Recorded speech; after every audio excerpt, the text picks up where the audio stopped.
Muy buenos días, tengan todos ustedes en este 3 de abril, en esta mañana que estamos dando continuidad a las mesas de ponencia en este primer Congreso Internacional Virtual, denominado Nuevos Paradigmas de la Ciencia del Derecho en el siglo XXI.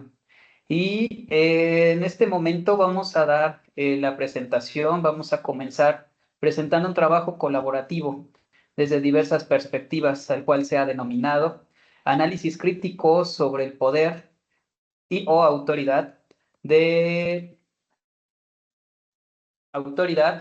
la luz teórica a la sombra práctica del abuso del poder público mexicano. Esta investigación se encuentra colaborada a partir del doctor Jesús Soto Santiesteban, el doctor Gabriel Pérez Galmiche y un servidor, David Espinosa González. Continuando con emprendiendo esta investigación, nuestra tabla de contenido, podemos presentarla y podemos observarla. Partiremos por una introducción, presentaremos los prolegómenos sobre el poder entre la capacidad y el ejercicio de facultades, desde ahí una perspectiva del abuso de la autoridad, pasando de lo filosófico a lo jurídico en México. De ahí podremos presentar el poder desde otras posturas, es decir, alguna de las acepciones propuestas. Culminaremos con conclusiones y presentando algunas referencias.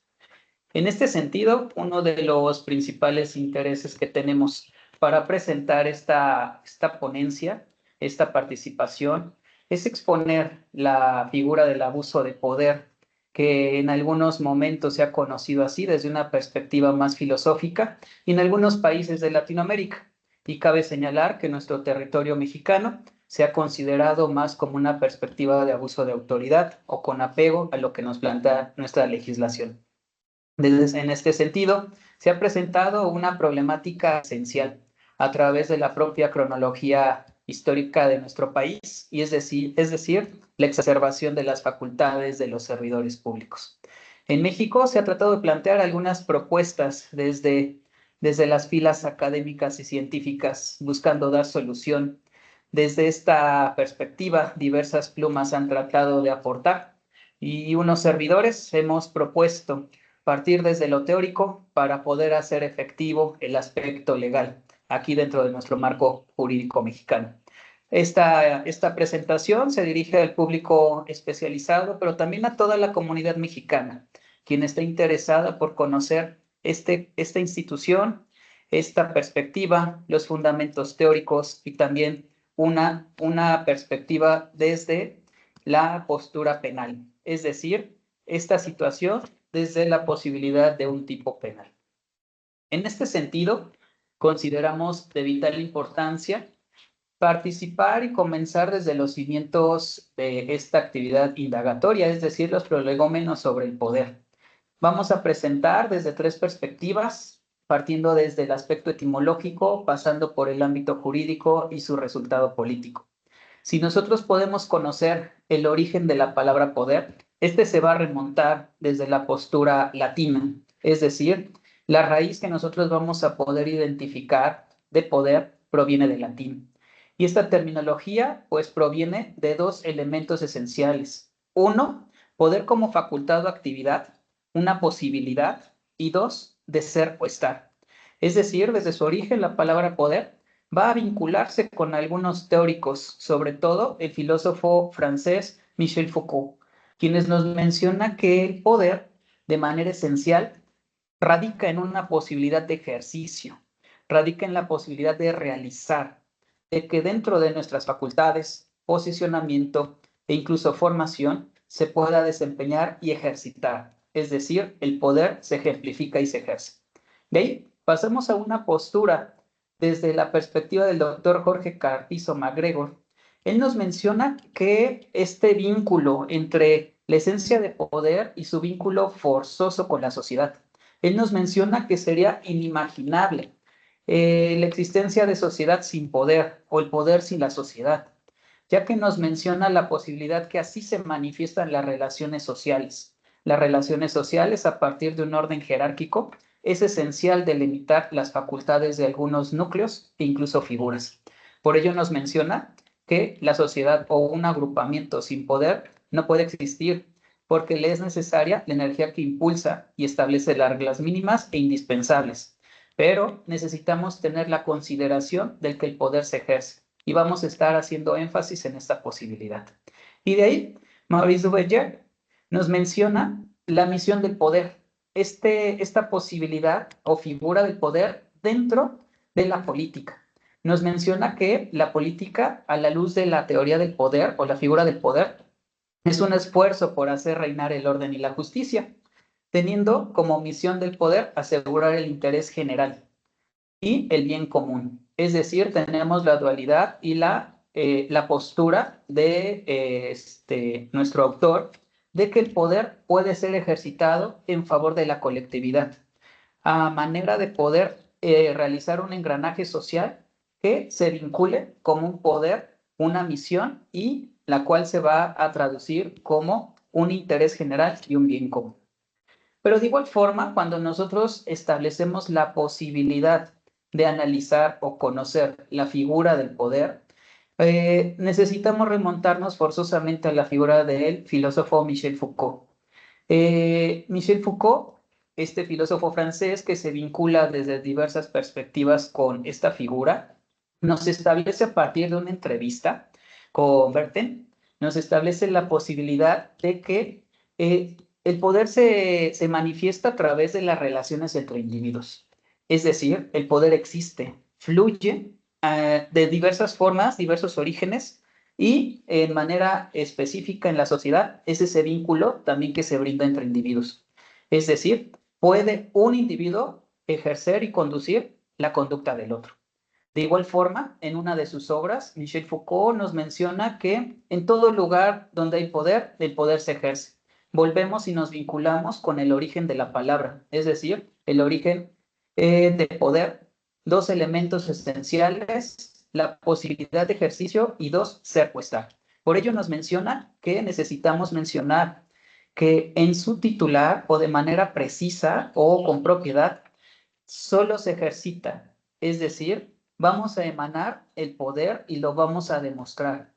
Necesitamos tener presente la imagen y postura de Michel Foucault, es decir, el vínculo entre poder y autoridad.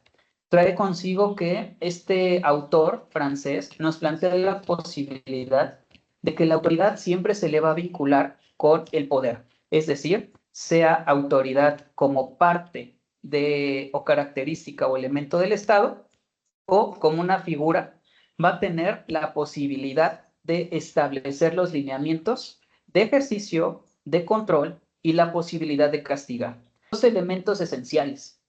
Necesitamos tener presente que en territorio mexicano, como lo habíamos expresado, el abuso de autoridad es considerado como un tipo penal y es reflejado dentro de nuestros lineamientos legales. Pero nosotros también podemos considerar que la perspectiva de Latinoamérica, de manera general, retoman como si fuera un sinónimo, abuso de poder y abuso de autoridad, considerando y mencionándolo como un exceso o desviación del ejercicio público-privado. Y de igual forma, nos hace énfasis en la posibilidad de que es un abuso de poder o abuso de las facultades públicas. En este orden de ideas, me gustaría cederle el uso de la palabra al doctor Jesús Soto Santiesteban. Gracias, doctor. Doctor David, muchas gracias y muy agradecido por la oportunidad de permitirme inaugurar con ustedes, de la mano del doctor Gabriel Pérez Galmiche y de usted, doctor David Espinosa González, las actividades propias del primer Congreso Internacional Virtual, denominado Los Nuevos Paradigmas de la Ciencia del Derecho en el siglo XXI. Y bueno, como mencionaba el doctor David, la línea específica y concreta con respecto al contexto del abuso de autoridad desde ese punto de vista. La realidad es que, como toda construcción en materia penal y atendiendo a los elementos básicos y desde una definición muy concreta de la teoría del delito, del doctor Santiago Mir Puig, refiere que la teoría del delito es el conjunto de elementos y características que describen a una conducta que es sancionada por el Estado. Precisamente, y atendiendo la línea de investigación en este sentido, es necesario establecer un delito, retomando la tradición alemana, un tipo penal que específicamente contenga no nada más la parte teórica, la parte dogmática, sino también la parte, y eso será un poquito más adelante, la parte de la propuesta desde el punto de vista, desde un contenido ético, político y social. Porque no se puede seguir con esta dinámica o continuar con la dinámica de estar en caída vertiginosa en el populismo punitivo, de estar creando y estar inventando delitos o tipos penales conforme a la tendencia social o incluso con respecto al contexto de la necesidad desde un fondo de alimentar campañas políticas. Eso es incorrecto. Por eso cuando Michel Foucault, y lo mencionaba el doctor David en su intervención, mencionaba el ejercicio de la sanción como un pleno derecho específicamente del Estado, pero también como algo ejemplar que debe quedar como antecedente ante la sociedad.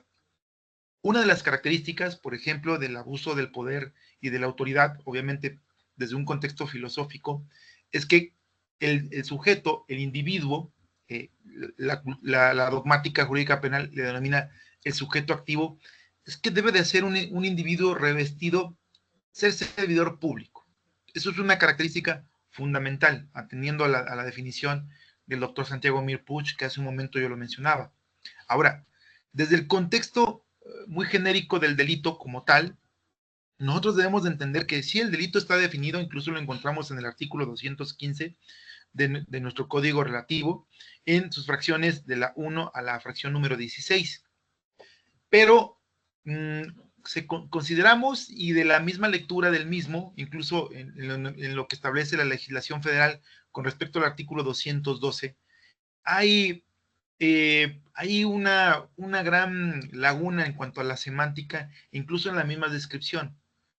Con mucha frecuencia, y eso también es un poquito explicable en el análisis de la investigación, con mucha frecuencia en muchas entidades federativas se suele llegar a confundir los delitos exclusivos, obviamente en cuanto a materialidad, de funcionarios públicos o materializados por funcionarios públicos, a veces incluso con personas en común. Explico. En el caso, por ejemplo, del enriquecimiento ilícito, a veces se suele confundir el enriquecimiento ilícito con la función privada de las personas, ¿no? Es que de momento, de la noche a la mañana se hizo rico, se hizo millonario, porque se ganó la lotería o apostó, o yo qué sé.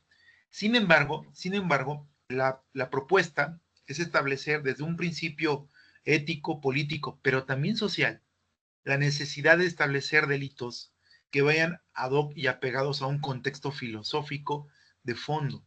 Y algo tan delicado como lo puede ser el mismo abuso de autoridad, que es algo que sumamente daña el tejido social y que lo perjudica, y que en estas épocas en donde se habla mucho de temas de transparencia, de vigilancia, de transparencia de fondos, en fin, de muchos contextos, incluso, bueno, el mismo derecho penal, la misma Fiscalía General de la República ha creado una unidad especializada en temas financieros, ¿no? La famosa WIF. ¿Qué significa esto? Que a la postre se tiene que plantear y se tiene que poner sobre la mesa estas teorías, porque en años subsecuentes el recurso público irá reduciendo como consecuencia de un aumento de población, poca población que esté en el trabajo, vamos a llamarle así, formal, que cumpla con impuestos, que pague impuestos, y esto generará que el ingreso público del Estado deberá de ser mucho más efectivo, más fiscal, una fiscalización mucho más efectiva, pero también que el desvío de discurso, de recursos o que el desvío de estos elementos sea también sancionado, ¿sí? Ya, digo, al final de cuentas, en la definición o en las calificativas o en las agravantes o atenuantes del delito mismo, se podrían establecer algunas condiciones relacionadas como, por ejemplo, los gastos inexplicables, en el contexto, por ejemplo, del abuso del mismo abuso de autoridad, cuando se plantea ese contexto, sobre todo en el contexto de impuestos y de recursos públicos, dinero público que al final de cuentas es dinero del pueblo. Ahora, esto trae como consecuencia esta investigación en la cual tuve la oportunidad de acompañar al doctor Gabriel Pérez Galmiche y al doctor David Espinosa González, pues nos da como resultado y como, vamos a llamarle así, una pequeña aproximación desde la parte teórica, como lo mencionaba el doctor David al inicio de este conversatorio, el establecimiento de dos propuestas con respecto a este tema de la autoridad, con respecto a este contexto que, si bien es cierto, no es una novedad temáticamente hablando, pero es algo que aún no se ha logrado resolver. Y dado que su resolución se ha prolongado a muchas décadas, a muchos años, es necesario tener siempre en la palestra estos temas, porque es algo que se debe de resolver a un corto plazo. Yo considero, y en esto he considerado con los doctores, el tiempo se terminó, los plazos se terminaron, y es momento de aterrizar el contexto, obviamente, desde dos posturas. Una primera postura es una postura ética, en donde se debe de considerar la capacidad de poder realizar la actividad y obviamente las facultades en las cuales los funcionarios públicos pudiesen ser elegidos o seleccionados para su actuar. Filtros, o sea, la elección de funcionarios públicos debe de ser cada vez mucho más pulcra, mucho más pertinente y sobre todo si hablamos de manejo de dineros públicos para evitar este tipo de conductas, que es algo repetitivo. Casi por lo regular, digo, nadie puede tener una bola de cristal para poder pensar en el futuro o vislumbrar qué puede suceder a futuro. Sin embargo, hay ciertas situaciones como algo tan fácil como ser un poco más puntuales, más quisquillosos en cuanto al contexto de la actividad y las facultades, y sobre todo en la capacitación de estos funcionarios. Y en el tema de la selección, pues es fundamental. Antecedentes laborales previos, antecedentes familiares.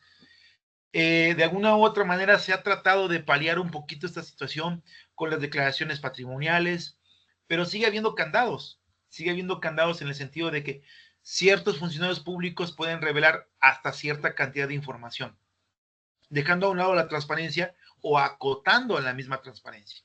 La otra postura, que es una postura política y social, desde una propuesta en ese sentido, lo que se busca establecer es poder señalar y aterrizar la posibilidad de una influencia en la conducta, el comportamiento o el dominio para poder realizar una determinada acción apegada no nada más al contexto de la buena fe, sino al contexto de la ética y la moral.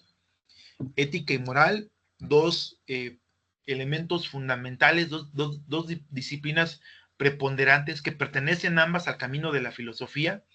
La palabra ética, que viene del ethos, que tiene un significado de carácter, y la palabra moral, que viene de moralis, que tiene un contexto simple y sencillamente del deber ser. Entonces, estas propuestas, digo, la política y la social y obviamente la ética, pues van de la mano porque al final del día lo que se busca es poder lograr de manera objetiva el diseño de delitos muy específicos, muy puntuales, un poco el contexto de la prevención, porque esto sí es importante, y la prevención debe de iniciar desde el momento mismo de la selección y sobre todo con la capacitación para evitar que una conducta como el ejercicio del poder mismo sea asumido y entendido por el funcionario público.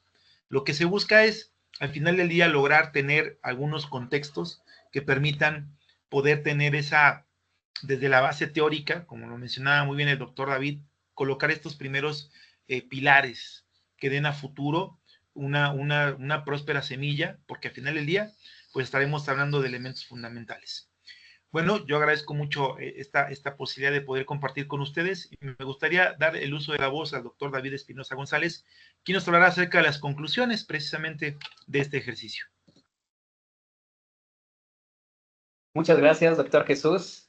Y a lo largo de esta investigación, que fue primordial partir desde una figura que es el poder, enfocándonos desde su etimología, podemos recuperar que son dos elementos esenciales por características únicas de esta figura, que es ejercicio, es decir, un ejercicio posible de facultades, es decir, la capacidad, pero también ser o estar. Esta etimología, que proviene del latín, nos ejemplifica la posibilidad y se vincula a la postura de los doctrinarios, de los teóricos y filósofos, la posibilidad de ejercicio. El poder se ejerce, como lo mencionaba Michel Foucault.